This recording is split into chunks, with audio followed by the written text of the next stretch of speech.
This is OpenAI CEO Sam Altman, who you're speaking at the India AI Impact Summit in New Delhi in February.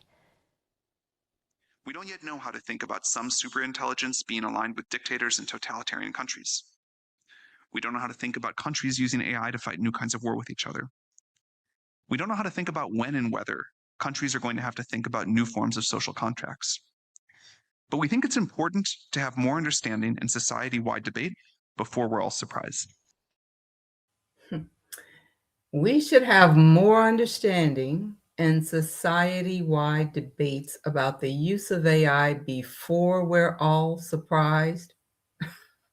No, there's no way to put that genie back into the bottle. And yes, the world will be very surprised by the outcome of the reckless fools who are forging ahead with their evil intentions because they are sons of perdition. Peace and blessings, family. I trust that you all are doing well. Thanks for joining me for another live session. Welcome to our new and returning listeners. It's great to have you all with us. You all, we've had some interesting turns of events happening since our last live session, but I believe there's been a deliberate attempt to keep some of those things in the background so that folks won't see how all of these things fit together. The war that they won't call a war, the agenda of the small hats to make way for their Messiah, and of course, Epstein Gate. There are some other things that we need to bring out to the forefront, especially for our community, so that folks will truly understand the times that we're in. They can see the writing on the wall. And as I said in the last session, they know that we serve as a time clock. These folks are being controlled by wicked principalities, and their aim is to try to change the prophetic timeline in their favor, or they will attempt to end it all. It's the if we can't have it, no one will mentality. So, are you understanding why we were told this? Unless those days were shortened, no flesh would be saved. But for the elect's sake, those days will be shortened. What days? The times of the Gentiles. They are at a disadvantage because they don't know by how much those days were shortened. They can't figure that out. So they're using estimates based on what they see happening with us. The awakening was a wake-up call. Don't think that these folks are ignorant about the prophecies concerning us. This is why they're trying to manufacture events to roll out a Messiah. The wicked players in all of this are following an agenda, a roadmap. But who's steering the ship? And where is that ship headed? Right now, they're lifted up in pride like never before because they now have tools to help them accelerate their wicked plans. You do know that a lot of these events are AI driven, right? Not only that, pay attention to who the bad actors are, as in their lineage. It's the Edomite Nephilim seed connection. We're going to take a look at some clips. And I hope that these videos will help to drive home the point for this message about time. And this first one is a clip from Democracy Now! Regarding the way Palantir is being used in this war. So take a listen. As the U.S. and Israeli war extends into its 19th day, we turn now to look at how the U.S. is using artificial intelligence to identify and prioritize targets. The system, known as Project Maven, was created by Palantir, and it incorporates the AI model Claude built by Anthropic. The Pentagon's investigating if the AI system played a role in the U.S. strike on the Iranian girls' school that killed over 170 people, mostly girls. They are investigating. We already know what the outcome is going to be, particularly when they are investigating themselves. This is CENTCOM Commander Admiral Brad Cooper talking about the use of AI in Iran. Our warfighters are leveraging a variety of advanced AI tools. These systems help us sift through vast amounts of data in seconds, so our leaders can cut through the noise and make smarter decisions faster than the enemy can react. Humans will always make final decisions on what to shoot and what not to shoot, and when to shoot, but advanced AI tools can turn processes that used to take hours and sometimes even days into seconds. Israel's used similar AI targeting programs in Iran as well as in Gaza and Lebanon. The Pentagon also reportedly used the AI tools during the recent military attack on Venezuela, when U.S. Special Forces abducted the Venezuelan president, Nicolas Maduro, and his wife, Celia Flores. This comes as a major rift has emerged between Anthropic and the Pentagon after Anthropic moved to restrict the use of its technology for mass surveillance of Americans and for fully autonomous weapons. Now listen to what former UN Weapons Inspector Scott Ritter had to say about these weapons used by Palantir, and then we'll come back to this. The CIA colluded with the New York Times to publish an article about how the CIA was targeting in the most direct, intimate way possible, Russian oil infrastructure. Right. Precision strikes. Oil, yeah. But then say about the residents. The same drones, using the same guidance. It's the same weapon. It's a CIA-run asset, the 14th Regiment, launching the same drone, using the same chips, directed by the CIA. And the CIA had been working with the New York Times on this article for days, if not weeks prior to. The timing of the release of this article is not an accident. None of this is accidental.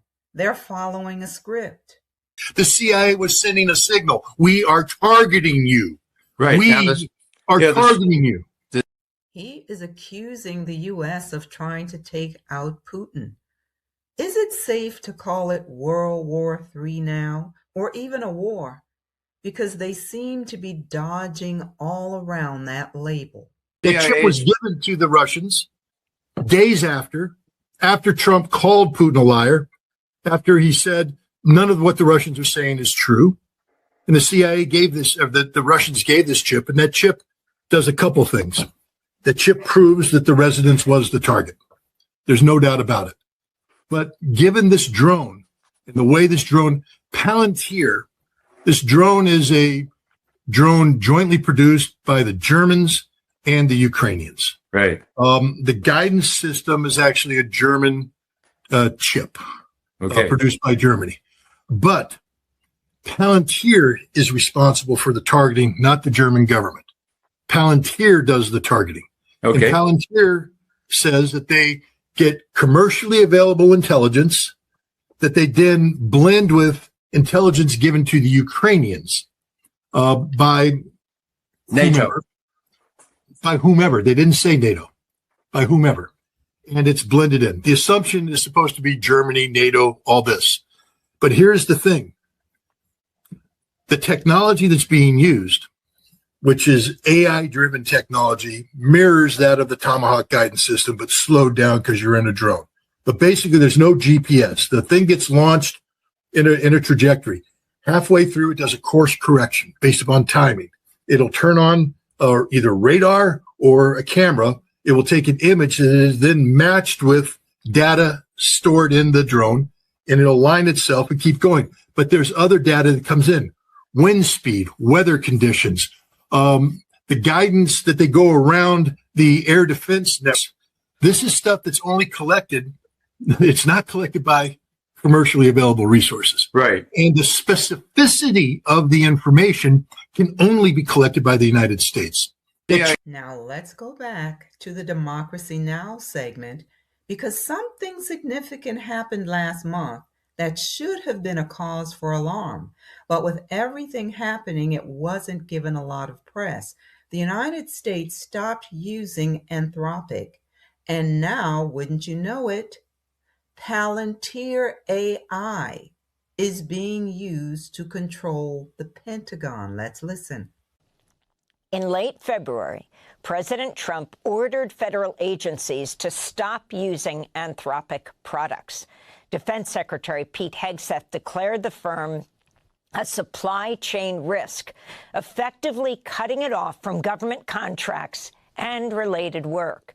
It marked the first time the Pentagon's designated a U.S. company as a supply chain risk, prompting Anthropic to sue. On Tuesday, CNN reported that nearly 150 retired federal and state judges have filed an amicus brief supporting Anthropic in its lawsuit against the Trump administration.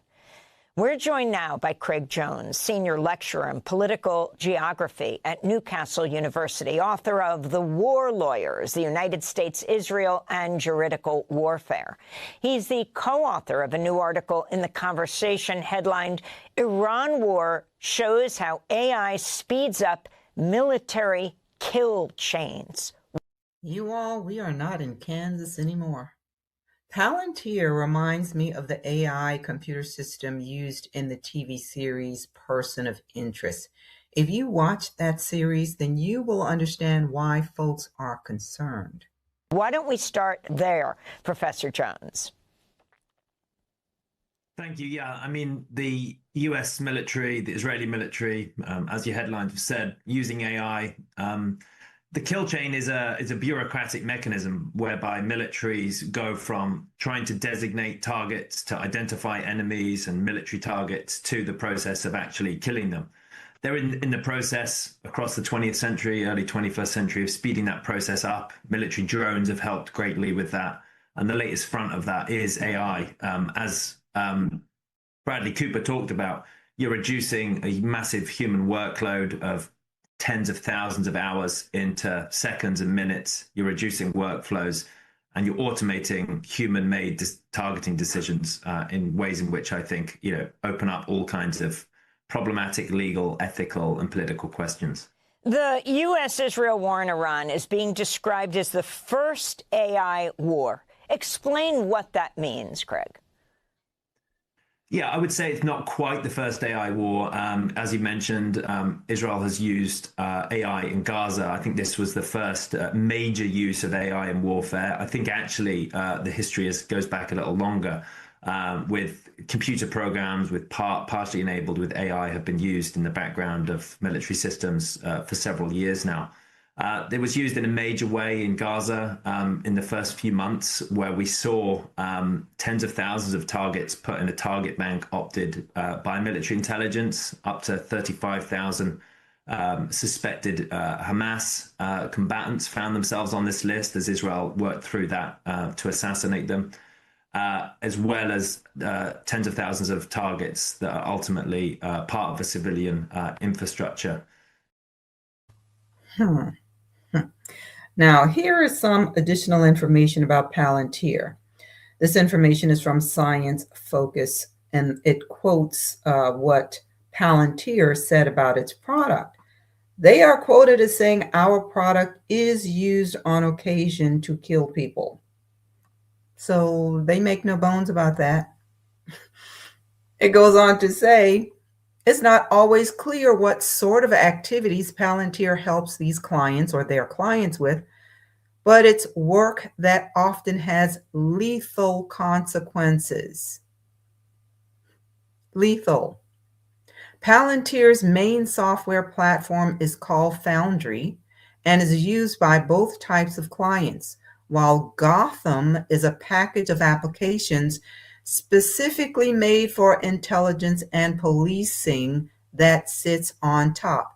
Gotham is designed to connect people, places, and events of interest. What did I say? Person of interest? So depending on what the client has lawful access to, Gotham can act like a digital detective board, weaving and linking together previously siloed information such as someone's arrest report, automatic license plate images, immigration status, financial details, and physical characteristics such as tattoos and eye color. Interesting. It says Palantir's steadfast support for small hats and its work with the IDF following the 7 October pogrom has also caused division both within and outside the company. Karp, who is the CEO of Palantir, he has been vocal in his defense of the small hats, sending extra Palantir teams over from London to help the IDF and intelligence services use its tools following the attack, and saying those protesting the war in Gaza are in thrall to a cancerous, corrosive ideology. Now, just in case you don't know who Alex Karp is, his mother is supposed to be a so-called African American. His father is an Ashkenazi. Some of the articles that I read about him said there was a time when he would identify himself as an African American, but these days he takes on his identity or the identity of his father. Let's go on. So I don't know that too many people would be surprised that this was first used over there with them folks. But I want to go back to the Democracy Report on Palantir, because in the last live I talked about the strike on the girls' school, and I wanted you to hear what they say about that. So let's listen. Can you explain? I mean, this is being investigated by everyone, including the U.S. government and the Pentagon. How Palantir was used, it's believed, in the first strikes, the first day of the U.S.-Israeli war on Iran, may have been involved in the targeting of a girls' school in southern Iran, using the tools of Palantir and Claude, which is a property of Anthropic. Yeah, so this strike on the girls' school is, at the moment, the leading kind of civilian casualty incident in which around, as you've said, 170, mainly girls, were killed, innocent civilians. At the start, we should remember that some of the history of this, it was denied by the US military. Trump insinuated at one point that it was an Iranian missile. It was later verified that it was indeed a US series of Tomahawk missiles that struck this area. And a US preliminary investigation has now found and confirmed indeed what many people thought, which was that US is responsible. Now ask yourself, how many people from this administration actually expressed any remorse about this?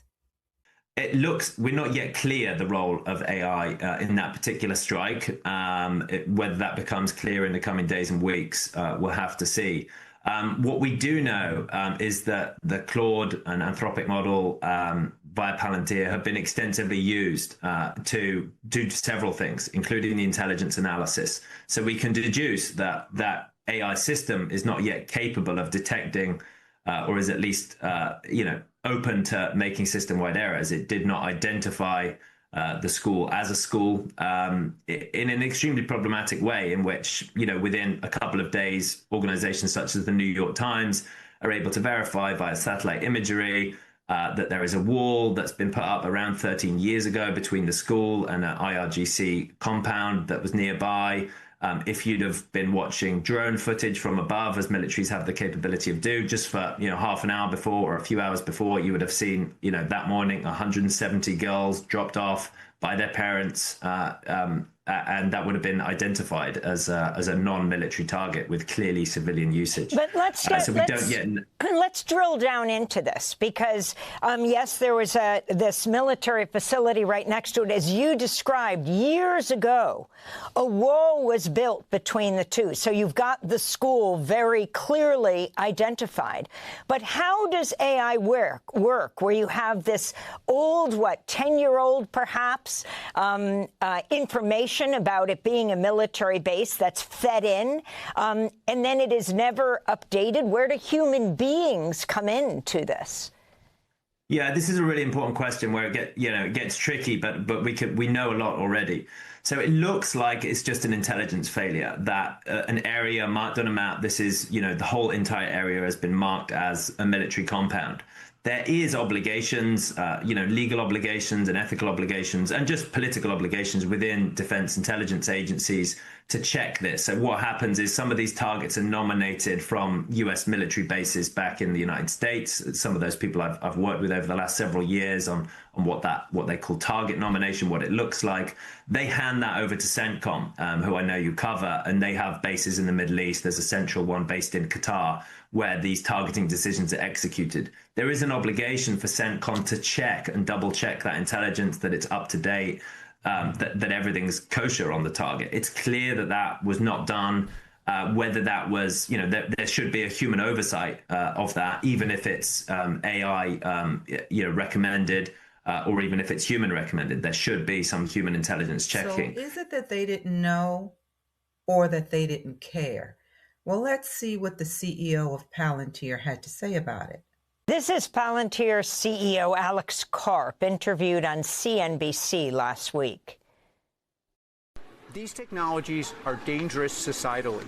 The only justification you could possibly have would be that if we don't do it, our adversaries and will do it, and we will be subject to their rule of law. So if you decouple this from the support of the military, you're going to have an enormous problem explaining to the American people why is it that we're absorbing the risk of disrupting the very fabric of our society, including the most powerful parts of our society, if it's not because it's about maintaining our ability to be American in the near term and long term. Craig Jones, if you can respond to the CEO of Palantir. Palantir has a long history of making serious tens of millions, billions of profit from what ultimately I see as killing people in faraway lands that are too easy not to care about. The fact is, they don't really understand how to control AI, but they're going to use it anyway. Those who are the spawn of the evil one live to kill, steal, and destroy. You know them by their fruit. This president is carrying out his assignment. And when the powers that shouldn't be are done with him, they will move on to the next person who will pick up the mantle. J.D. Vance is already in the batter's box, and he's not going to tell Peter Thiel no regarding this AI system. He's where he is because of Thiel. Suddenly, Republicans are asking him to use the 25th Amendment.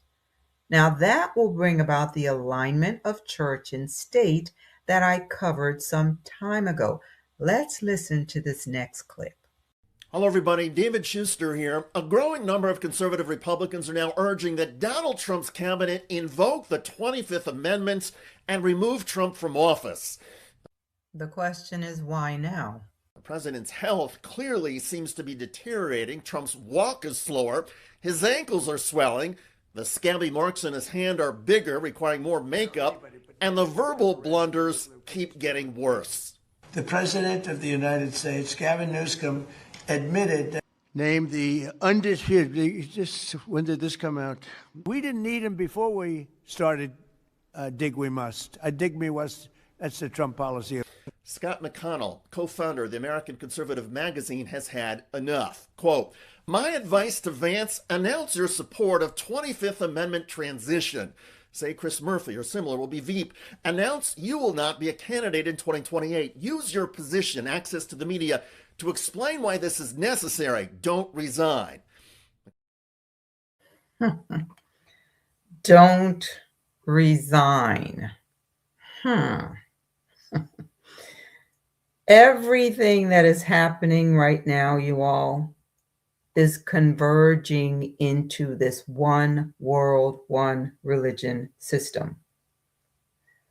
We're going to take a look at what's happening at CERN. Again, there are different pieces of the puzzle, and we need to see how all of these things fit together. So, scientists transported dangerous and unstable antimatter for the first time, you all. Dark matter. Dark matter is extremely dangerous and unpredictable. If those opposites come into contact with each other, they will annihilate each other, setting off massive amounts of energy, depending on the masses involved.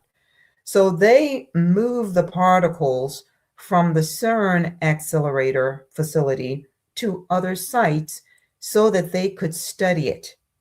So this information is from Associated Press. This happened yesterday, you all. Why are they doing this? They're going to tell you that they need this information to help them understand the Big Bang. Ultimately, they want to unravel the mysteries of the universe, and understanding space-time is a key aspect of that. So that's what's coming next. What does this see on? What do we see on the screen? It's our image current detector that can non-destructively detect how many antiprotons are in the trap. And you see it has a kind of M shape, and as long as the M is going down, then we know the antiprotons are there. So everything is good now? Yes, I need to continue, sorry. What would we see if antiprotons weren't there? What would we see? Then it's a hill. Okay. Yeah. Can you have just your name? Christian Smora.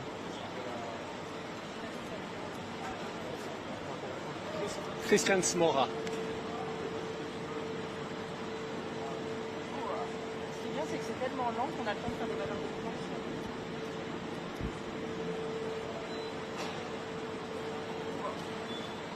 Et maintenant, j'ai besoin de non, ça fait très rapide. Non, mais on va le faire à l'intérieur. Can you tell us the result? The result, we are very positive. Still in the trap, so this was thumbs up. Can you tell me that too? I'm so sorry.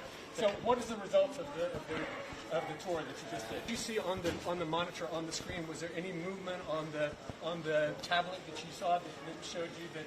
There was a change of parasitic capacitance by about 20 femtofarads, and this changed the detector's resonant frequency by a few hertz. This is what we saw. The particles are still at the same position. So how many antiprotons do we have right now still in the trap? I would expect 92, but in order to give a definite reply, we need to average for about half an hour. Okay. So yep. It's a big day, big success today. Yes, we are. Watch this smiling face. These are data for his PhD thesis. So. What's kind of relief now? Yes. What's the heart rate right now? You had 94 when we left. Oh, 91. I'm calming down already. Did you see anything unusual in terms of the tour around? I mean, driving. Did you hit any bumps? Did you see any sort of just initial? Nothing unexpected at a level at which would be a disaster also. So everything went smoothly. And regarding the very details, we really need to first analyze our data in order to then come to, let's say, deeper conclusions. I can let you know. But just generally, the first. Generally, everything was as expected, and the particles are still in the trap, and everything went well here. So no disaster, no particle loss. So really, like, success. We are so. Watch the smiling faces of the base team. Again, they know that this is going to be very dangerous for humanity, but they're going to do it anyway. And as I said, it's the same bad actors lineage. You need to look at that. Benaya did a video not long ago making that connection between them folks and Esau. I really encourage you to listen to that video if you haven't watched it, because you all were talking about certain bloodlines here. It's the same folks. You know them by their fruit. Let's listen to the second part of it. Afterwards, then you know what happened. What's the next step right now? Right now, we will just crane the thing back into the experiment zone and connect it and continue doing experiments, counting the particles. And then at some point, we eject them from the trap, because this is kind of the next experimental step. We would want to inject into a receiver experiment. So like now here locally, we eject them from the trap. Like after, we will continue counting the particles for 2 or 3 days, and then we start touching them and do proper experiments with them. Like we are experimentalists. And just to finish a question, we have just started in the stairs before the tour. What is the goal at the end, not for the next days, but for the next years? Is it to send the antimatters to another laboratory 1,000 kilometers away? Or? Why are we putting it on a truck? So why we are doing all this is that we want to, like this in principle our motivation. So we are, with this move, we are building just a microscope with 100-fold better resolution than what we can do inside this facility. And that's the motivation behind this. Yeah. And one day you want to transport it to another lab elsewhere? Yes, we are building this laboratory currently at Heinrich Heine University Düsseldorf, and this is currently like just ongoing in the group at Düsseldorf. I think we would be prepared to have a competitive receiver experiment there, maybe if everything goes extremely well by 2029, maybe 2030. So these are the timescales for the development of these rather complex technological experiments. And why there and not here in CERN? Why did they need to go? Oh, we will do this also at CERN, like an offline laboratory at CERN. We will, that's the goal is to multiply in principle our experiment program. Like to one dedicated experiment which is only measuring charge to mass ratios. That will be done here at CERN. One which is only measuring the magnetic moment, which will be done in Düsseldorf. Another one where we do quantum logic spectroscopy with antiprotons, which will be done in Hanover, and so on and so forth. Today is for the experiment program of BASE, this is really a starting point to a new era in some, my life makes sense again. BASE shares a bunch of different experiments in the same building, right? I mean, Alpha and the various others. I mean, is there any magnetic interference? Is there any reason why you need to move these? Yes, magnetic interference. Can you explain just how that works? Like, what's the interest in having them moved? The magnetic interference in dedicated laboratories will be much smaller, so we can shield the magnetic interference out, which are produced dominantly by the accelerator running. Yeah. Last quick question for me. This truck, is there anything special about it, or is it just a regular truck? It's a regular truck. That's what we want, right? Like we don't want to invent new new types of trucks or whatsoever. We want to do this in the easiest way possible, and so we were using here a normal truck. Yes. Sorry, can you explain what the importance is of actually studying these antiprotons? What is it we need to understand, and why is that? To understand the universe, or how the universe actually works? Yes, exactly. There was no light flash, no sound, no pop, no annihilation, no collision. Just in this trip, just to summarize, did any of those things happen? You would be excited if I would say yes, right? But in these units, it was pretty boring because everything worked. Yeah. Nochmal auf Deutsch. Wie ist es gelaufen? Ihr seid ja eine Runde mehr gefahren als geplant, oder? Ja, genau. Wir haben nochmal einen drangehängt, weil es sah jetzt so dermaßen gut aus während dem Transport, dass wir gesagt haben, wir brauchen nochmal. Did you all hear what he said? They're aiming to finish the building project by 2029 or 2030. We already know they need to have certain things in place by 2030, so we should not be surprised by that. He said they are observing this antimatter on a cosmological scale because they need to know what happened at the Big Bang. They're basically trying to understand the building blocks of creation.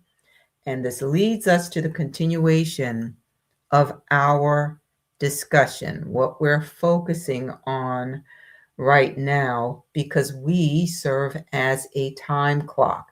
So this is part 2 of the session called We Need to Know This About Time. To understand time, we also need to understand light. There's a spiritual and natural component of light. Sometimes our understanding of spiritual matters will increase when we understand how things work in the natural. So it goes without saying that we need light. This information from Building Biology Institute tells us that light is a central part of human experience. Not only does light allow us to see, but also our exposure to light largely determines our physiological and in turn psychological functioning. So we need light for physical and mental health. The majority of organisms on the planet, including humans, have developed finely tuned circadian clocks synced to Earth's light-dark cycle. So light is pretty important, wouldn't you say? Absolutely. So we shouldn't be surprised when we look at Genesis 1:1-3 and see that the first thing manifested was light. That's what the Most High brought forth first.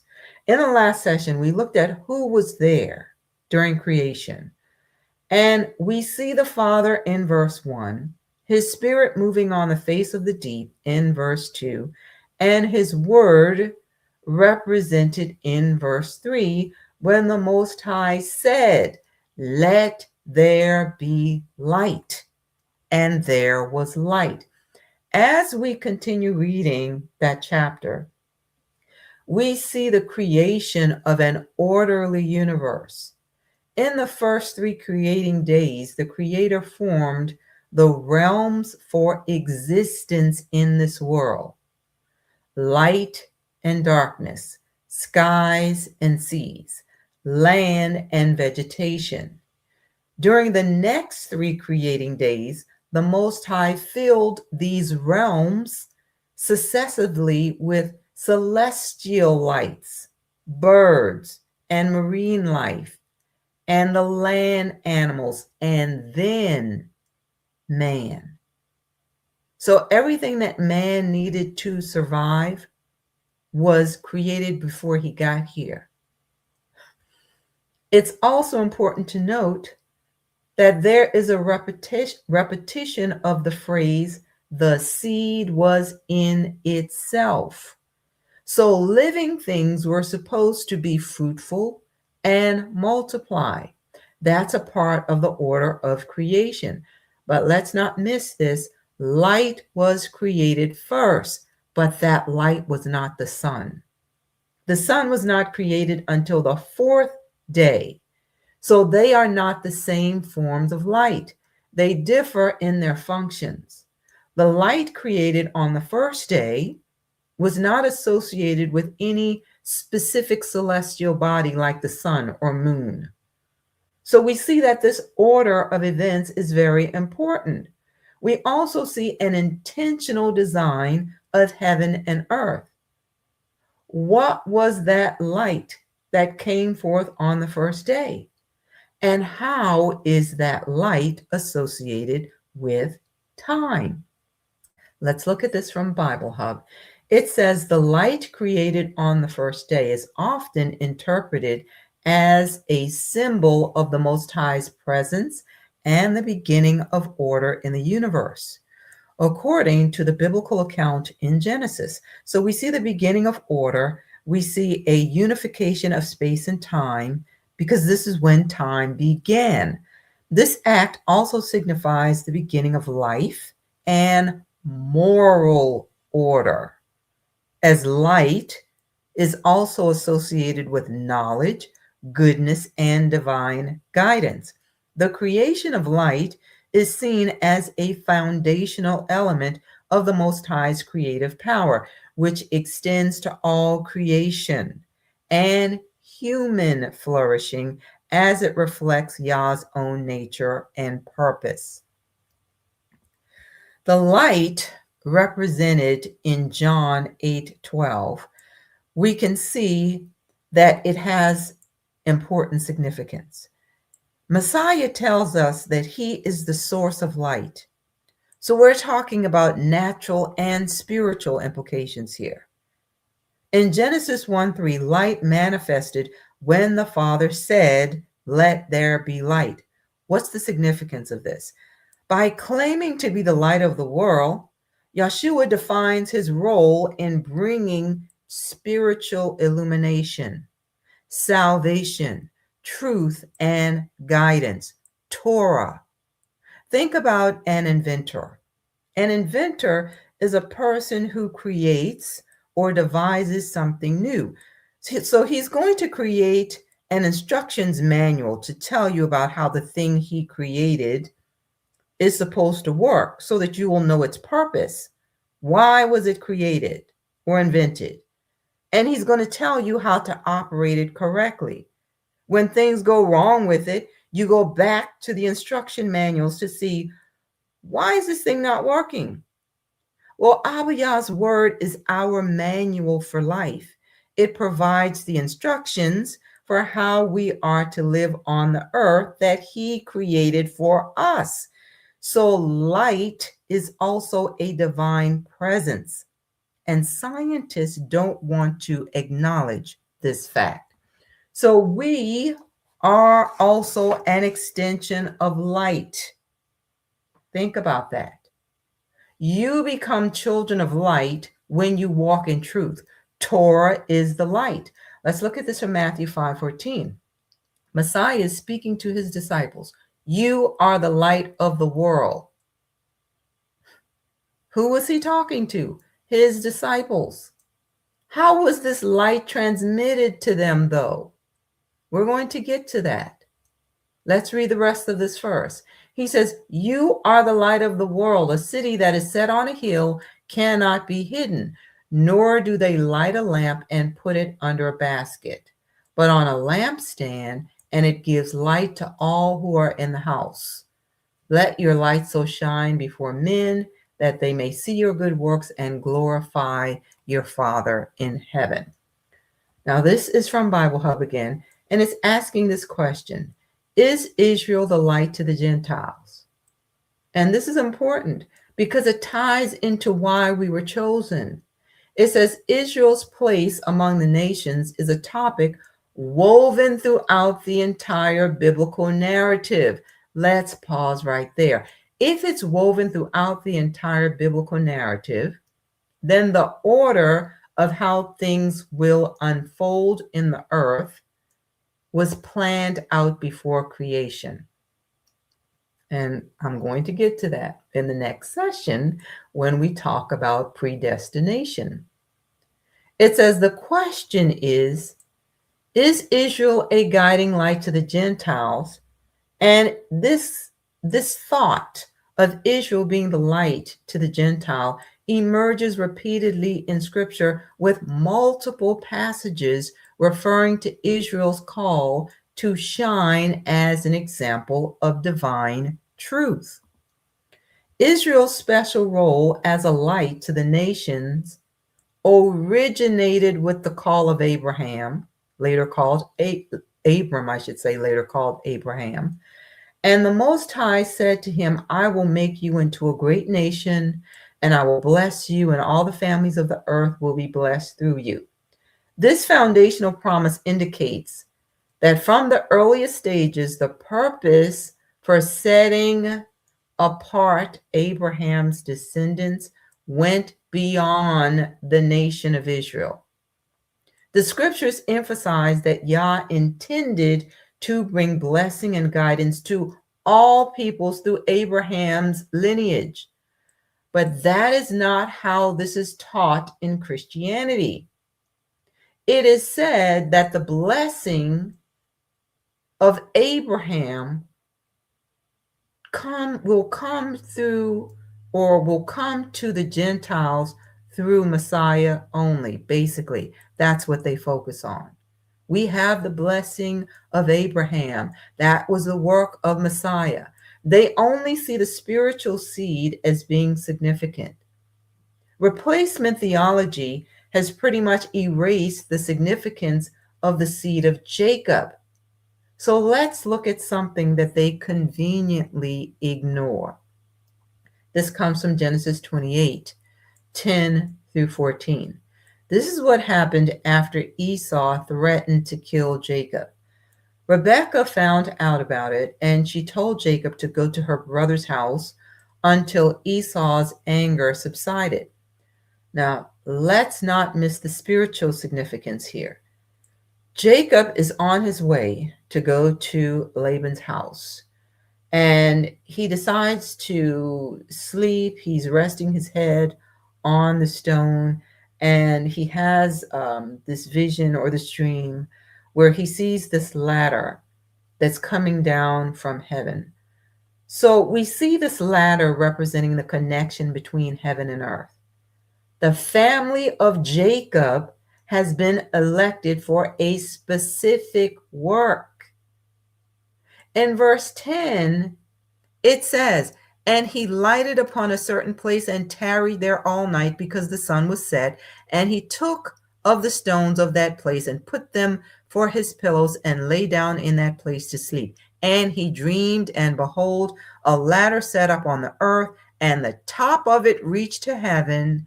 And behold, the angels of Yah ascending and descending upon it. And he saw the Most High standing above it. And then he heard the Most High say to him," he tells him that he is the Most High Yah of Abraham, thy father, and of Isaac.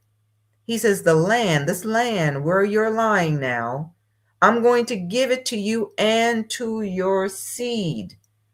Now, listen to the rest. "And your seed shall be as the dust of the earth, and you will spread abroad to the west and to the east and to the north and to the south. And in you, Jacob, in your seed, shall all the families of the earth be blessed." Was it talking about Messiah only? No. But Christians only focus on Abraham. This blessing, these are the same words that were spoken to Abraham, and the Most High said this to Jacob. And he says, not just to you, your seed. In thy seed shall all the families of the earth be blessed. Let's go on. So we go back to the Bible Hub article. It says, with the establishment of the Mosaic covenant, Israel received the law to set them apart in righteousness and worship. Let's see how this ties into Israel's calling. It says, Deuteronomy highlights this distinctiveness, where it says, Moses is speaking to the people. He says, observe them carefully, speaking about the law, for this will show your wisdom and understanding in the eyes of the peoples. What peoples? The Gentiles. They will say, surely this great nation is a wise and understanding people. The law and the sacrificial system serve to demonstrate holiness and the character of Yah. Such distinctiveness was intended to draw other nations toward the truth. We were supposed to be the light, the example, to draw them to the Most High. So this didn't just begin and end with Messiah. This is Israel's assignment. This is our assignment. It didn't end with Messiah. So this says, Yeshua himself acknowledged Israel's standing in redemptive history, telling the Samaritan woman, salvation is from the Yehudis. The world call them say Jews, but we know it's talking about Israelites. This does not diminish Israel's purpose, but rather reinforces that through his people. The Most High does not diminish Israel's purpose, but rather reinforces that through the people, his people. Yah provided the ultimate guiding light, Messiah, fulfilling the promises made to Abraham, Moses, and the prophets. Now, the only way that you can say that the assignment given to Israel is finished and it's no longer relevant is if you can say there's nothing left to be done on earth. If that were true, then everything in the book of Revelation is finished. And we now have a new heaven and a new earth. And we know that's not true. There's more to be done. And the Most High elected the children of Israel to be carriers of the covenant and to be light unto the Gentiles, whether folks like it or not. The 144,000 came from the tribes of Israel. Now, here's what I need to say to us as a people. Yes, we are the light. We're supposed to be the light. The Father created the light. But take a lesson from Messiah when he said he came to the lost sheep of the house of Israel. Something had to happen with the children of Israel first. He did the work with the children of Israel first. He had to get the apostles and the disciples to a certain level. Then they were able to share with the Gentiles. We're trying to minister and help everybody right now, and we have a hard time when folks say we're focusing on Israel first. Why is that? If he's saying, I made you the children of Israel, to be light to the Gentiles, how can we complete our function? How can we walk in our role if we're still all messed up as a people? We need to focus on Israel. We need to get our act together. Then you can focus on the other nations. That's not to say that some of them can't come in and learn from us. For the most part, though, I'm saying, if it's our assignment, if the oracles were given to us, how are you going to help someone else see if the majority of our people can't see? Isn't that the blind leading the blind into a ditch? Just asking. Just asking. So, notice that Messiah did not command the disciples to become light. He said they were light. Let that sink in. The foundation of the covenant is Torah, Yah's way of doing things. Psalm 119, 105 says, so when the Creator said, let there be light, we need to look at the spiritual and physical implications of light, because he said, thy word is a lamp unto my feet and the light unto my path. Only those who have eyes to see can comprehend the light of truth. The blind stumble because they cannot see. Now, if you listen to previous series, you should be able to make the connection here. The path of righteousness is the only way to the supernatural things of the Father. So the light is a linear path. And did you also know that a basic principle of physics states that light travels in a straight line. Now, when you relate this to time, consider that space-time continuum is the way we move through this thing we call life. Let's look at this from Big Think. It's entitled, At Light Speed, Einstein's equations break down and nothing makes sense. So here's another thing, and this will be important in the session or the next session that I'm going to do on predestination. Not only will the equations break down and things won't make sense, it will be very difficult to see objects. Time slows things down to allow us to see and experience life on Earth. So time is the cycle of life.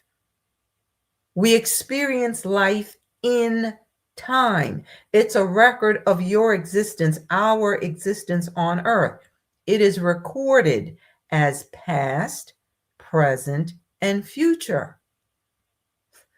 Let's take a look at something and we'll come back to this. This comes from Science Focus. It says, what would happen to our view of far-off galaxies if we traveled at or near the speed of light towards them? It tells us that when traveling close to the speed of light, there is something called the Doppler effect that will cause objects to basically disappear from sight because their light is shifted out of the visible part of the spectrum.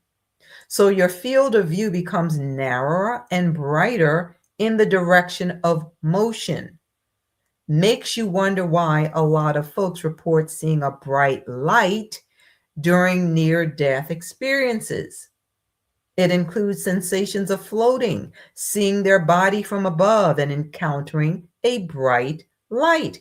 They say their spirit leaves their body, but of course, the medical community tend to chalk it up as a hallucination.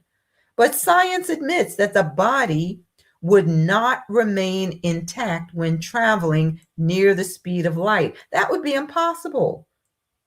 So is this the point where the essence of who you really are manifests? You are a spirit. You live in a body. The body is a container or a vessel to house the real you. Now, there are folks who can easily make that connection, but they can't understand it when scripture says the word of Yah became flesh and dwelt among us. So time slows things down so that we can see it. This is a fundamental aspect of Einstein's theory of relativity. The theory says time is not a constant, but is affected by motion and gravity. Time slowed down, but the speed of light remained the same. So we need light to make invisible things visible. Things in the supernatural are already there. When are they manifested? In time. This says, Einstein's theory of special relativity predicts some crazy phenomena, none more non-intuitive than the idea that moving clocks tick more slowly than stationary ones. As clocks approach the speed of light, they tick ever more slowly, getting closer to not ticking at all. So this raises an interesting question. Since fast-moving objects experience time more slowly, and they experience time more slowly, and the speed of light is the ultimate speed limit, does time, or does light, I should say, experience time? It says, on online physics chat forums, many answers are given, but what is the truth? On the face of it, the idea that light doesn't experience time seems kind of silly After all, we see light pass from the sun to the earth. We can even time how long it takes, about 8 minutes. So it seems rather obvious that light experiences time. But that's the time we experience. What does light experience? It says answering this question is a bit tricky. Physics is an experimental science. Basically, they're telling you, we don't know. So they say we have to do experiments to try to find out. That's what they're doing at CERN, doing experiments with dark matters. It says we could design an experiment in which a clock is attached to a photon. The only problem with that idea is that it is completely impossible. After all, only objects without mass, like photons of light, can travel at the speed of light. Let's also think about a spirit. Spirits. It says, and objects with mass must travel slower. Clocks most certainly have mass. So no clock can travel alongside light to allow us to do the experiment. Now, according to the theory put forth by Einstein, time and light are fundamentally interconnected through the principles of physics. We can see that that's true based on scripture. They can see the interconnectedness through the principles of physics. Speaking from a spiritual perspective, light serves as a precondition for change. Let that sink in. Light serves as a precondition for change. The light came first. And then there was a separation between day and night, representing the beginning of time on earth. In the same way, the light representing Torah also serves as a precondition for change because it also represents truth and order. Your external existence will be based on your ability to see and hear. And there are those who do not have eyes to see, and they do not have ears to hear. I did a session years ago when I was talking about reptiles and reptilians. Why do they have an inability to see and hear the same way we do? Think about that. Now, the rest of this is going to prepare us for our session on predestination. So I'm not going to get too deep into that, but we're going to look at this from Science News Today. It's asking the question, what is time? What is time? It says time is the most familiar thing in the world, yet the most mysterious. We wake each morning to the rhythm of clocks, measure our days and hours and minutes, and speak of time as if it were a river carrying us from the cradle to the grave. We feel its passage in our bodies. We can see it, certainly. It says, in the wrinkles that form, in the memories that accumulate, in the seasons that cycle endlessly. And yet, when we pause to ask, what is time really?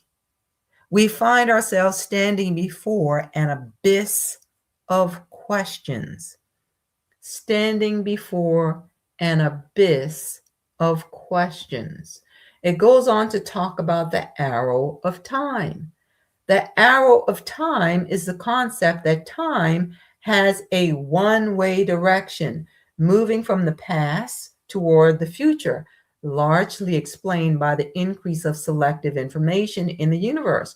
So why does time flow in one direction? Why do we remember the past, but not the future? Physics, at its core, often describes reversible laws. The equations of motion work the same whether time runs forward or backward, yet our experiences screams otherwise. For example, broken eggs do not reassemble. Smoke does not return to a cigarette. We age, but never grow younger. Well, they're trying to change that. It says the answer lies partly in entropy, which is the measure of disorder according to the second law of thermodynamics. In any closed system, entropy tends to increase. Now, I want you to think about this from a spiritual perspective. Scripture says in 2 Timothy 3:13, but evil men and seducers shall wax worse and worse. So sin is going to increase more and more. Seducers shall wax worse and worse, deceiving and being deceived. So the longer we're here and time is flowing, as we move toward where it's supposed to end, you see more disorder and chaos. And we can certainly see what the condition of men will be in the book of Revelation before the final judgment. Let's look at this from Revelation 6:7-15 concerning the things to come on the earth. It's telling us there's going to be widespread death on earth. When he opened the fourth seal, this angel, it says, I heard the voice of the fourth living creature saying, come and see.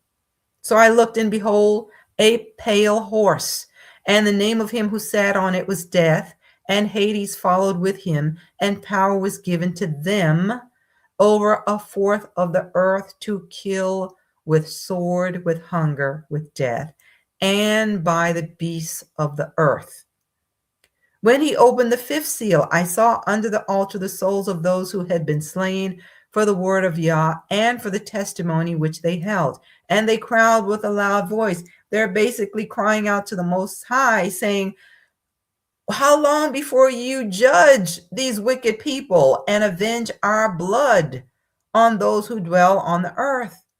So a white robe is given to each of them, and it was said to them that they should rest a little while longer until both the number of their fellow servants and their brethren who would be killed as they were was completed. They're told to wait. Now pay attention to verse 12. I looked when he opened the sixth seal, and behold, there was a great earthquake, and the sun became black as sackcloth of hair, and the moon became like blood, and the stars of heaven fell to the earth as a fig tree drops its late figs when it is shaken by a mighty wind. You see something happening in the cosmos. Order created in the beginning. Now you see disorder because something is about to happen in verse 14. Then the sky receded as a scroll when it is rolled up, and every mountain and island was moved out of its place. What do you think happens when the sky rolls back like a scroll? What's the scroll? We see imagery of the sky or heavens rolling up like a scroll because the scroll is the word. It symbolizes the fulfillment of Yah's plan that was sent forth in the beginning.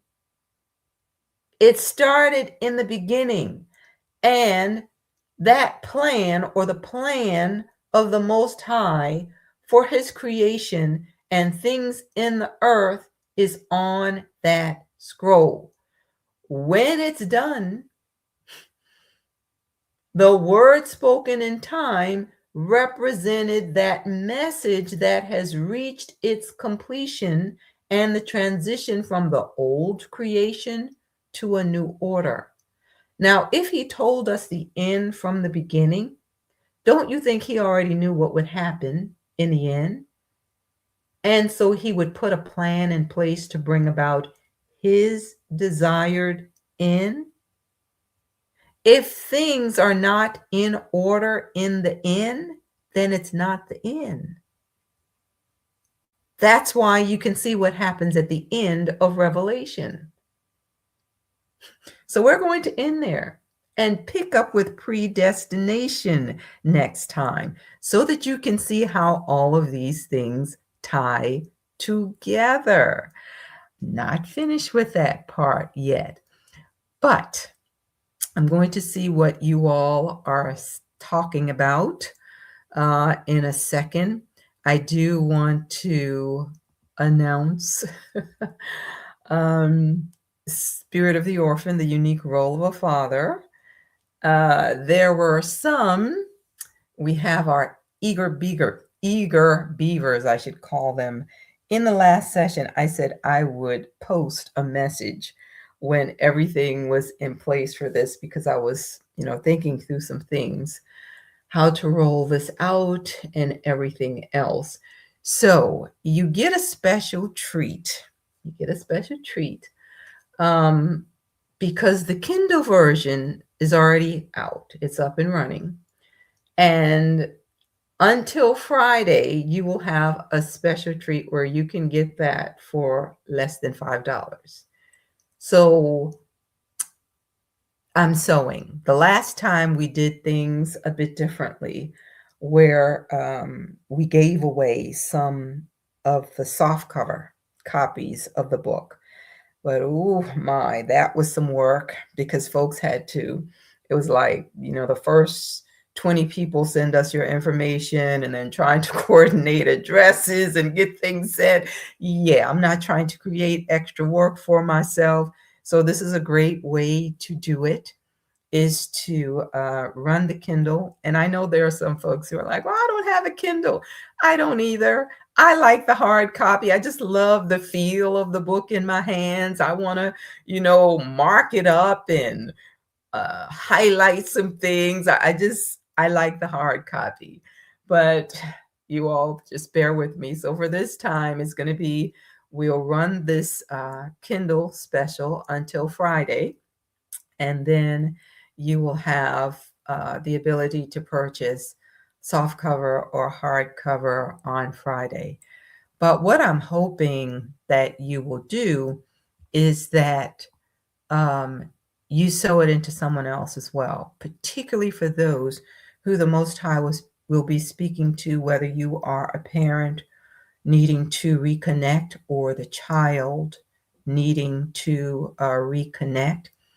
Here's what I'm going to ask you to, and for those eager beavers who already have copies of the Kindle version, for everybody else, here's what I'm going to ask you to do. This is my strategy, and I'm praying that this will work for you as well. When you get the book, whether it's Kindle or the hard copy or soft cover, what I want you to do is read my father's letter first. So go to the end of the book and read his letter first, then start the beginning, because that will prepare your mind for what's going to be covered. Things will kind of make sense for you when you understand the spirit of the orphan and the unique role of a father. And then what I'm hoping will be a good strategy for you, for those who are trying to reconnect, is you send it. It could be your copy, or you sew a copy into the one you're trying to reconnect with, and you tell them, I'd like for you to read this letter from this father to his daughter. And after you've read it, can we talk? Because for some, it's like, where do I even start? I don't know how, to have this conversation. It may have been years, and you may be uncomfortable with doing that. And also, let me just say, I do cover in this situations that may be extreme. Like I had one sister reach out, and her father did the unthinkable to her, and you all can imagine what that was. So that's something entirely different. For situations that are extreme, you need the leading of the Most High. I'm not encouraging anybody to put themselves in harm's way. And this is why you're supposed to pray and ask the Most High for your strategy. But in this, I give you a process that you can follow. If that's not going to work for you, then it's not going to work for you. Then you can try a different option. So you should see the link in the chat. It will also be in the description when we're done with this video. It will be posted in the description. But again, it'll be out for those who want hard copies on Friday. For others, you have this special from me to you, less than $5. There you go. If you have Kindle, if you have the Kindle. All right, now let's see what you all are talking about. And then we're going to wrap things up. All righty. All right. I'm going to try to go back. Thank you for those of you who are joining us for the first time. Hopefully you put it in the chat so that the moderators can welcome you. Thanks for joining us, spending this time with us. As you can see, these folks are giddy right now. They really are, because they think they have everything in place. But man, oh man, oh man, they are going to be in for a rude awakening. I believe their knowledge or lack thereof is setting them up for what's coming, because the pride is what's going to puff them up so that they think, this AI, artificial intelligence, and the information that's being given to them by these fallen entities is going to help them change what's already been prophesied. They really think they're going to win. And that's why we have Revelation telling us that there will be those who will be praying for the mountains to fall on them. They're going to try to die, and they won't be able to die. They won't be able to die. So, yeah. Saul says, these folks are not even attempting to hide their wickedness anymore. No, they're not, because they are lifted up in pride. They're prideful. And we know that vengeance belongs to the Most High Yah. They certainly are coming out of the woodwork. They most certainly are, Sister Vita. Oh boy. Let's see. The Eye of CERN is not Palantir. This is from the... Actually, you know what? As I was studying through this, there are some people who are equating Palantir to that movie, Lord of the Rings. I didn't watch it, so I don't know. But there are some who are seeing some similarities, because apparently, based on what I was reading, when Teal came up with the name, that he made that connection to Lord of the Rings. But hey, who knows? The masters they worship may have given them that name. I don't know. Let's go on. Let's see.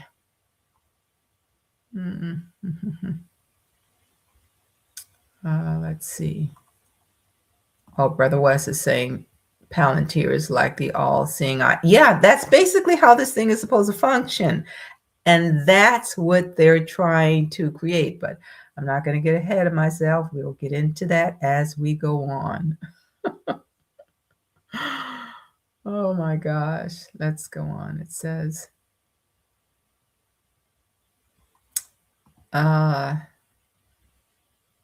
platforms like TikTok have the new terms of agreement, and in them you authorize collection of your total identity and the face scanning of yourself And anyone in your uploads, oh boy. Mm.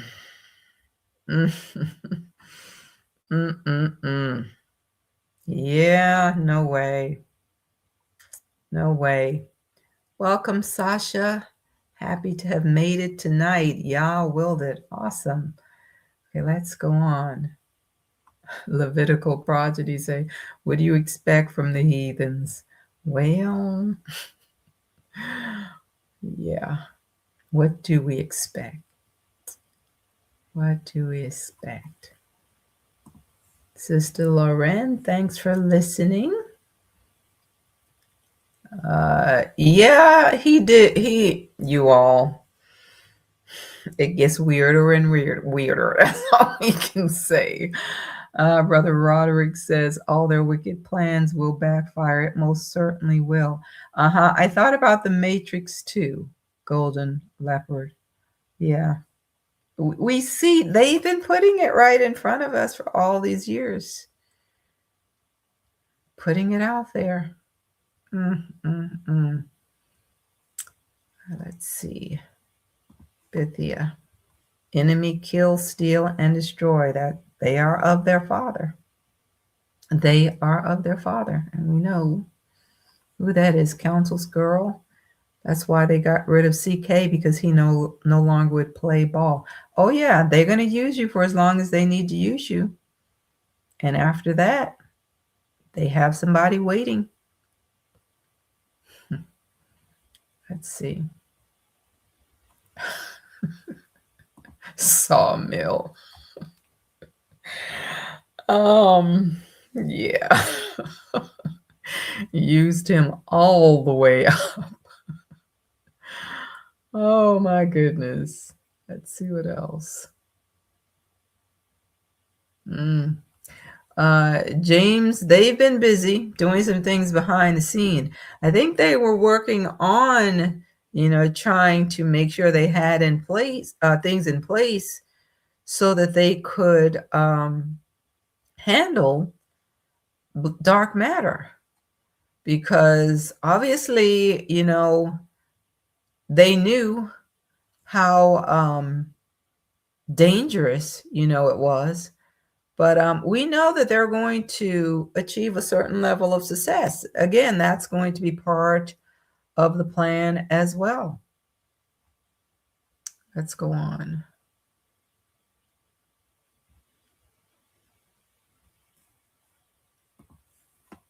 Your first time video has really opened my eyes to who Yahushua is. Praise Yah. Well, praises to his name. Praises to his name. Let's see. Yohanan, Psalm 57:6. They have prepared a net for my steps. My soul is bowed down. They have digged a pit before me into the midst whereof they are fallen themselves. That's a good one. That's exactly right. Because they're trying to set traps and snares for us. And you all, this connection with Roman Catholic Church and their end time assignment. Even this this animosity that's coming out now against them folks and the Hagee crowd, folks are turning against them in a big way. Even that's going to be used because it fits into that narrative of there is no, natural Israel, we're all Israel type thing. So there's going to be some who they won't be trying to hear that, oh, they're really the people, because now it's we're all Israel. So we don't have to make any amends for what we did. We're all Israel now. No one can say they are the elect. All of that is playing a part in this. And this is why the Most High said he's going to force them to bow. They're going to be forced. Shamika says they are trying to change their fate, but it's already written. It is already written for sure. For sure. Let's see. A few more. Lizette says they are again trying to make it to the heavenlies. Yah is the creator, and they just can't wrap their minds around that. No one is greater than Yah. His wisdom surpasses theirs by far. Absolutely.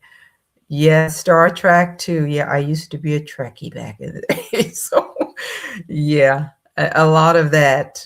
They're already doing that stuff, you all, some of it. Let's go on some more.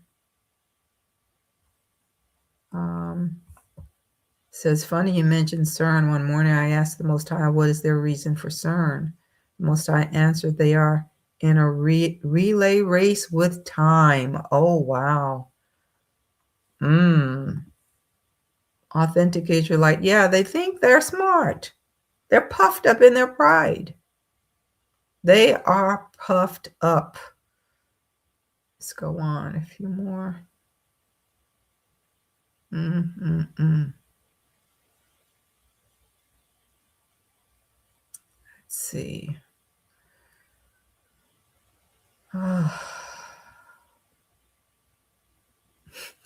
Well, if they can't have it, they don't want anyone else to have it. So it's like it has to be us or no one. It has to be us or no one. A few more. How you doing, Pastor Rick? The fallen have given them forbidden knowledge in order to open the abyss. Yes. Yes. And we can see, how much they're trying to really accelerate these things. And they have that goal of 2029, 2030. But the time clock they're looking at, of course, they're looking at the prophecies, but they're also looking at what's happening with us. This is why I say we have to work on us. What's that example the stewardesses use when you're on a plane? You strap yourself in first, then you can get your child strapped in. So how we're trying to help everybody else, we and I'm not saying you can't focus on others. I'm just saying we have to look at the priority or the pattern put in place by Messiah. He was focused on his assignment. He was focused on Israel first. And that was for a reason, because they have an assignment. We have an assignment. It's to be light to the Gentiles. So let's go on.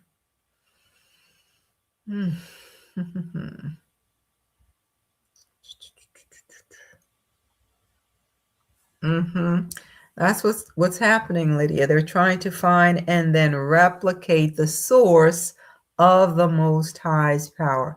They don't want to submit to it because they are trying to get in another way. It's the same Tower of Babel mentality. They want to use different paths to access the things of the kingdom. Let's go on. Okay.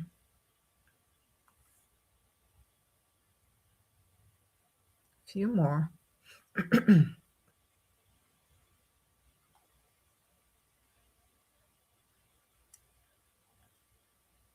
Let's see. Some of you are just... Oh my goodness. Oh my goodness. Ezekiel 28:3 is definitely about them. Behold, thou art wiser than Daniel. There is no secret that they can hide from thee. Proverbs 6:23, for the commandment is a lamp and the law is light, and reproofs of instruction are the way of life. Yes. Yes. Isaiah 8:20, to the law and to the testimony, if they speak not according to this word, it is because there is no light in them. Yes. That's right. That's good. All right, so we're going to wrap up there and leave it there, family. Hopefully you got something from this. I know this topic about time, it can be pretty heavy. So I'm trying to break it down in small bites as much as possible, and provide some good examples to help us make the connection, so that we can understand these concepts. We're supposed to see what's happening. We should be able to look at these prophetic words and look at these signs and see how these things are unfolding, so that we can walk in our assignment as the people of the book. As I said, our assignment is not done. That's what Christians want us to believe, that basically the children of Israel have been replaced. Your assignment's done. But again, like I said, well, the 144,000, it's all children of Israel. All children of Israel. So definitely there is still more work to do. So again, we will end it there. You all, peace and blessings to all of you throughout the rest of the week. And you should have the link in the chat, and it will also be in the description. Once we get this uploaded, you can refer to that for those who want to get the Kindle version. But otherwise, look for something posted on the community page. Again, we're looking at Friday. If there's a delay with that, I'll let you know. But yeah, willing, Friday. And then be in prayer.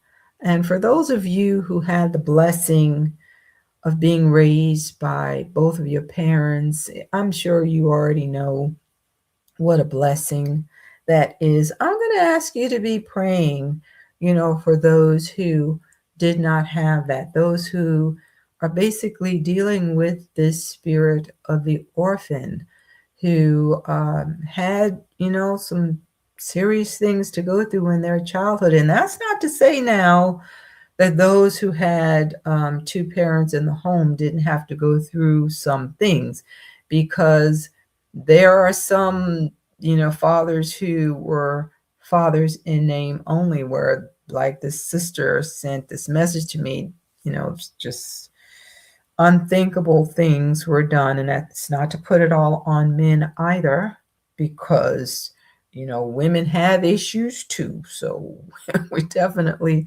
not putting everything on our brothers. But we also need to understand that as a people, we are broken. And it's going to take the healing of the Most High Yah to heal some of those hurts that are, it goes deep. Things that happened to you as a child, those memories that you're still battling with, still fighting with, things that you don't understand how those things transferred into your adult life. Well, if you go back and examine, how those things impacted you, you'll be able to see that you are basically the walking wounded. You're limping along, thinking that I'm good, I'm okay, and you don't realize there's still a void there. And the Most High, He is able to heal. He's able to deliver and make things right. All right. So again, we will end it there. Thank you all for joining me.